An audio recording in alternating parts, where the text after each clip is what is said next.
and welcome to Pen Publish Suprabhat. I'm Riom, your guide on this exciting journey of brain-teasing riddles and mind-boggling puzzles. Please get ready to challenge your intellect and have some fun.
Did you get it right? Great job if you did. Hey, claps for you. Okay, now are you ready for the next challenge? Here it comes.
Great, keep going.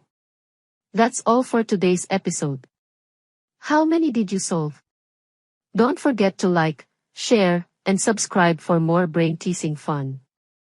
And stay tuned for our next episode. Until then, keep your mind sharp and your spirit curious. Thank you for watching and for all your amazing comments. Chalo bye. Please take care.